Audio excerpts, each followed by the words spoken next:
ராகு கேத்துக்கள் பின்னோக்கி செல்வதில்லை என்பதுதான். அவர்கள் பின்னோக்கியும் செல்வதில்லை, முன்னோக்கியும் செல்வதில்லை. ராகு கேத்து என்பது வெட்டும் புள்ளிகள். ஒரே இடத்திலேயே நிலையாக நிற்கக்கூடிய இரண்டு வெட்டும் புள்ளிகளைத்தான் நாம் ராகு கேத்து என்று அழைக்கிறோம். இது ஒரு புகை மண்டலம் சூழ்ந்த ஒரு பகுதியாக அப்படியே ஒரு புள்ளியாக நிற்கிறது.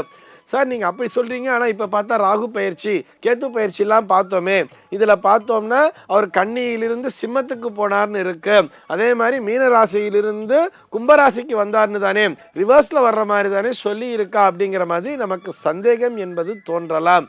இதில் என்ன தெரியுமா புரிஞ்சுக்கணும், இந்த அண்டம் என்கின்ற இந்த அண்ட வெளியையே ஒரு 12 ராசி மண்டலங்களாக நாம் பிரித்து வைத்திருக்கிறோம். இந்த அண்டம் என்பது சுற்றி கொண்டே இருக்கிறது. அதாவது இந்த 12 ராசி மண்டலங்களும் சுற்றி கொண்டே இருக்கின்றன.